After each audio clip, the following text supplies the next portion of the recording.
All right, 1985 C10 short bed, two-wheel drive, factory V6 truck, factory 5-speed. That's been removed, and in its place, a 454 big block Chevy and a 400 transmission.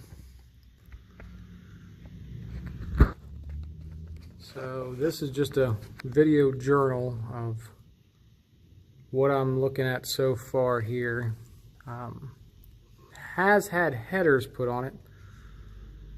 I took the collectors off, moved them out. There were some extension pipes on it, 3-inch ones, so I can get a better idea of what all I'm looking at here and what all has been done to this truck. So I kind of get an idea where I'm going to start at. The goal here was to just have a quick, fun little summer runner truck. Unfortunately, there's too many things, at least in my opinion now, that need attention. As you can see, I have some severe leaks. Even if you look at my floor, this is just from 1 week of this truck just sitting here on a rack. This is coming out of the front seal of the transmission, I assume. I also have an oil leak, but we'll get around here and see. There's where the transmission fluid's coming out of, up inside there. Somebody's had the transmission apart. There's a new seal on it, new gasket. I don't know if anybody's done anything with this torque converter. And on the teeth, it's kind of hard to see in this video. There's some chew marks from, looks like, where the starter's on here. There's somebody put a starter on here from Summit. However, it's not engaging properly. You can see the teeth are kind of chewed up on there. So it might not be shimmed correctly. As of right now, the vehicle does not start. The starter does engage, but it doesn't make contact. But it looks like it might not be tight in there, because it looks like it has been making contact at one point, but now it's just kind of grabbing the sides. A lot of oil sitting out of this truck. Antifreeze in the front, down in the cross member. Shocks are bad. Brake system in the front is not in that great of shape. We'll look over here at the ball joints, and tie rods are all worn. See that castle nut's not in that great of shape there. A lot of grease everywhere. Calipers, I'm not actually sure. As far as the braking system goes, I'm not exactly sure if it's any good or not. I mean, it's not bad. If you look at like the bushings for the control arm and things like that, it's all worn. Everything to make a decent truck that I would be proud to say and drive, it does need a lot of attention. Way more than I thought I was going to be into when I traded this for the S10. Yeah, I got myself into a little more than what I wanted to. But there's a gas tank. Gas tank's been buckled. It does need some other body work as well. There's the cab corners need to be cleaned up. They're not rusted through yet. They probably could be saved. The frame is going to need wire brushed very well, rust proofed. As of now, there's no cracks in the frame, no damages there. Turn our attention to the rear end. You can see the pinion seals leaking here. Again, a lot of grease, some drops on the floor there as well from that sitting just for a week. Shocks again in the rear need to be done. Rear end needs to be cleaned up. I have no idea about the drums on the rear here. However, it does look like new drums have put on it, so I hope that means that new brakes have been done inside. I'm not sure if I'm going to keep them or put disc brakes on it. We'll figure that out down the road.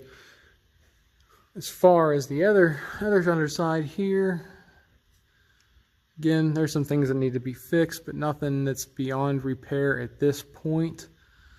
Everything looks like it can be cleaned up, undercoated really well, and we could be in good shape. There's a little bit right here, needs attention. Underneath the front, the cab mounts are not in bad shape. They're not in great shape. But most importantly, the drivetrain, figuring out where all this oil's coming from, up inside here, dropping on the back of the motor. I'm not sure if it's back by the heads. Looks like new spark plugs and wires were put on it. Different distributor. I have not taken a number off of the block yet, so I have no idea what year block is actually in here. But here you can see the ball joints up in the top there, the grease coming out everywhere, upper lowers, the brake hoses, rough shape, of course the shocks. So I guess a few things we're going to need to take care of here is brake lines. Somebody patched along the way. There's a union there. There's a union up front. There's another union back here up in the frame rail. So I have to clean all that stuff up. Of course, here an e-brake. It's cut off right here. That ain't good. So I'm guessing the emergency brake system doesn't work at all. The hangers there for the exhaust. Yeah, I'd say the big thing right now is just going to be getting into this drivetrain here and finding out what needs to be taken apart, if it needs seals, if I have something more going on in the motor. The vehicle has run, it does drive. I don't know anything about the transmission in here, whether or not it's driving okay or if it slips. That I'm not sure of. Again, there's so many leaks and there's so much oil and gunk under this vehicle that it's going to need the motor pulled, everything cleaned out and put back together. That's probably going to be the best course of action right now to make sure that this is done right. And so it's going to be a safe driving vehicle. So I'm going to take you to the outside and show you a couple things. Did get some nice wheels. These are 18 by 9. The tires on there are no good. They're an older Nitto style, but they need to come off. There is some surface rust around the front of the vehicle, the front fenders. The vehicle was an original red color paint, if you can see that up in there. It is now not. It's this darker red. Not a good paint job at all. It looked like a tractor implement paint is what it looks like. So the front clip's going to come off. It does have a cowl hood on it now. Like I said, the rockers are going to need work here. Definitely this one's going to need some work. It looks like it's been patched by a child. You can see where all that's been done before. Very poor shape. So we'll ground all that out and check it. Gas tank straps, I don't know where we're at with that yet. We'll wait and see. This one looks like it's been replaced. This one up here looks like it's original. So we'll look into all that. Like I said, we'll have to pull the brakes on the rear, check them out, see what's going on there. And I thought I had this come with a locking lug nut, which I thought I had one for this, but apparently I don't. So we'll go to the back. And on the back section of the frame, I've already pulled the bed off. You can see right here, I actually had to cut part of the frame. This is where the rear part of the bed bolts up. 8 bolts to hold the bed on. I actually had to cut the back section of that frame because the back section of that frame was in such poor shape that it's going to need to be fixed or replaced. Same thing with this one up here. You can see poor shape that metal's in. I cut that section out. So that'll have to be redone. Again, the rear end, I don't know what condition that rear end's in. I know it's probably the stock rear end. So we'll have just a factory 10 bolt. I'll have to pull that apart, look inside there and see what it looks like. And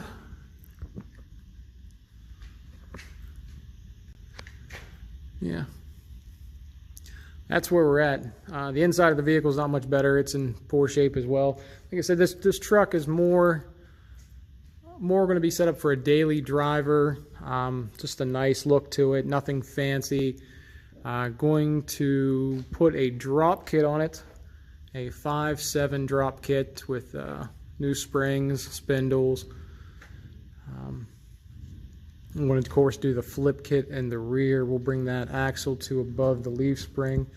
So we'll get some drop there and see if we can't make this truck adjust its attitude by changing the altitude. I'm sure those bolts are going to put up a fight, but we'll get through that. Otherwise, again, this is an 85 C10 short bed. The bed that I pulled off has rust around the wheel wells. Not in real bad shape, not in the greatest of shape, but over time I think we'll get there and see what needs to be done. But the drivetrain's my main focus now. I needed to get it up here in this lift because of course it doesn't run. I said when it does run, it's backfiring, it's popping, and I got to figure out what's going on with that. And I want to make sure the drivetrain's in great shape before we start tearing everything else apart. So I guess we'll get this truck down. We'll get the front clip off of this truck. We will pull the motor, the transmission. We'll get them headers off of there because it looks like that header's actually leaning against that starter, and that is a mini starter. Oh. And I guess I'll update you guys when I get the front end off or when we start that endeavor.